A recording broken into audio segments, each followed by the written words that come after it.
बस्ती वालों का नया साल।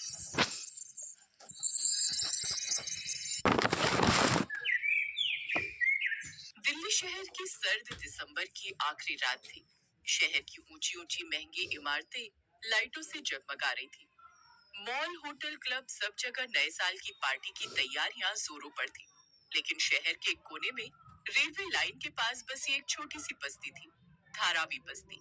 जहां अंधेरा था, ठंड थी और खामोशी में छुपी सैकड़ों मजबूर सांसें थी। उस फटे टाट प्लास्टिक की चादरें, जलती हुई लकड़ियों का छोटा सा अलाव, जहां उस अलाव के पास बैठी थी 40 साल की शांति, जिसकी आंखों में थकान और चेहरे पर मजबूरी साफ दिखती थी।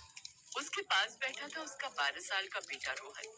माँ, सब लोग नए साल की तैयारी कर रहे हैं। सारा शहर कैसे सजा हुआ है, लेकिन हमारी बस्ती में तो जैसे कुछ भी रौनक नहीं है। हम गरीबों के लिए नया साल भी वही होता है बेटा। कल भी रोटी की तलाश, आज भी रोटी की तलाश। हमारे लिए साल भले ही बदलता है, लेकिन हालात वही के वही रहते हैं। पता है माँ, जब मैं मंदिर से घर लौट रहा था तो दूसरी कॉलोनी के कुछ स्कूल के बच्चे कह रहे थे कि नए साल में केक कटता है, लाइटें जलती है।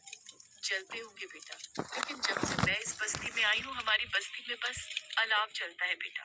अरे भाई, नया साल आने वाला है, कम से कम चाय तो मीठी पी लेते हैं, वही नए साल का जश्न हो जाएगा। उस तालाब के पास और भी लोग बैठे थे, जैसे बबलू चाचा जो कि रिक्शा चालक थे, मीरा जो कि एक विधवा थी।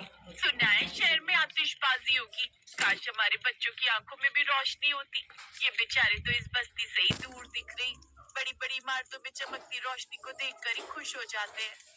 इसके बाद वो सभी उस अलाव की ओर देखने लगते हैं, जैसे अग्निदेव से नए साल पर अपने लिए ढेरों दुआएं मांग रहे हो।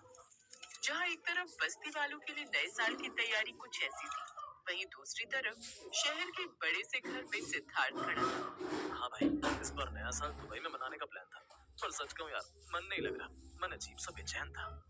उसके सामने खिड़की से शहर दिख रहा था, लेकिन उसके चेहरे पर एक अजीब सी बेचैनी थी। सब कुछ है मेरे पास, ऊपर वाले की दया से किसी भी चीज की कमी नहीं है, लेकिन फिर भी खालीपन क्यों है मन में। सिद्धार्थ ने अपने नौकर से कहा। रामू, ड्राइवर को बोलो गाड़ी निकाले। लेकिन मालिक, रात के 11:30 बज रहे हैं इस वक्त, आप जितना कहे उतना करो। जी मालिक। सूरज साहब ने जो पार्टी होस्ट की है उस तरफ जाना है ना सर। नहीं मनोज, आज पार्टी नहीं देखनी, बल्कि आज शहर देखना है। अब ड्राइवर गाड़ी लेकर निकल पड़ा। सारा शहर रोशनी से जगमगा रहा था। सभी नए साल के जश्न की तैयारी में लगे हुए थे। कोई गिफ्ट लेकर किसी के घर जा रहा था, तो कोई केक लेकर चला जा रहा था। ऐसे ही गाड़ी आगे बढ़ती जा रही थी। कुछ देर बाद फिर गाड़ी धीरे धीरे बस्ती के पास पहुंची, जहां सिद्धार्थ ने देखा कि एक बस्ती के पास कुछ लोग अलाव जलाकर, फटे कपड़े पहने, साथ ही ठंड से कांपते बच्चे बैठे हुए थे, जिन्होंने कपड़ों के नाम पर पतले कपड़े पहने हुए थे और किसी तरह ठंड से बचने के लिए उस अलाव के पास बैठे हुए थे। उनको देख सिद्धार्थ का दिल कांप उठा। ड्राइवर, गाड़ी रोको। साहब, यहाँ। I said stop the car. फिर सिद्धार्थ गाड़ी से उतरा। सूट बूट में बड़ी सी कार से उतरते हुए उसे देख रोहन ने डरते डरते पूछा। माँ, ये अमीर अंकल कौन है? उसे देखकर शीतल घबरा गई। कहीं ये कोई बड़ा अधिकारी तो नहीं जो हमसे ये जमीन खाली करवाने को कहने आया है? नहीं नहीं, ऐसा हुआ तो हम इतनी ठंड में बच्चों को लेकर कहाँ जाएंगे? ठंड किसी की औकात नहीं देखती, वो तो बस अपना शिकार ढूंढती है। वैसे आप सब नया साल नहीं मना रहे, यहाँ क्या कर रहे हैं?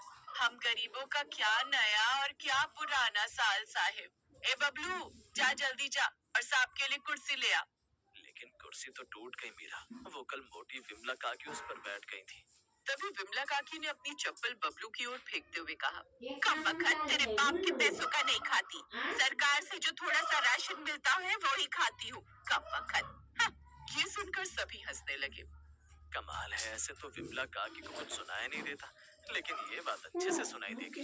आप सब परेशान मत होइए, मैं यहीं ठीक हूँ। तभी सिद्धार्थ ने किसी को फोन किया।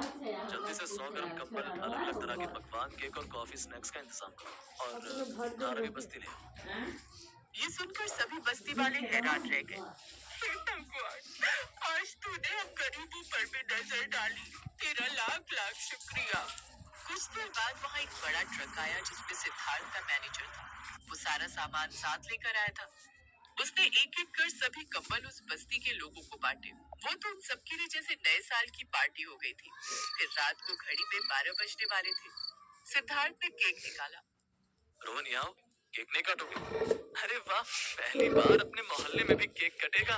बड़े साहब, आप भी नया साल हम सबके साथ मना रहे हैं। आज नया साल इस बस्ती के साथ।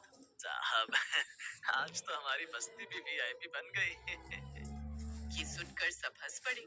साहब, आज तुमने हमें सिर्फ चीजें नहीं दी, बल्कि इज्जत दी है। ये सुनकर सिद्धार्थ की आंखें भर आई। घड़ी में 12:20 हो चुके थे। केक भी खत्म हो चुका था, चाय भी खत्म हो चुकी थी, लेकिन बस्ती वालों के दिल अब भी गर्म थे।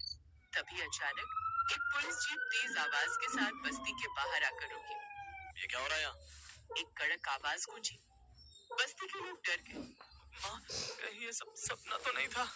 पुलिस इंस्पेक्टर आगे आया। मिस्टर सिद्धार्थ मल्होत्रा, शहर के जाने माने बिल्डर, आप यहाँ क्या कर रहे हैं? ये बात सुनकर बस्ती वाले हैरान रह गए। मल्होत्रा, इतना बड़ा नाम, जिससे शहर में हर कोई वाकिफ था। शीतल ने घबरा कर पूछा, इंस्पेक्टर साहब, आप इस वक्त यहाँ, हमसे कोई गलती हो गई है क्या? गलती आज से 23 साल पहले हुई थी। 23 साल पहले ऐसी बस्ती में एक गरीब औरत रहती थी जिसका नाम था पायल। इतने सालों बाद ये नाम सुनकर शीतल का दिल थक से रह गया। पायल, वो मेरी बहन थी।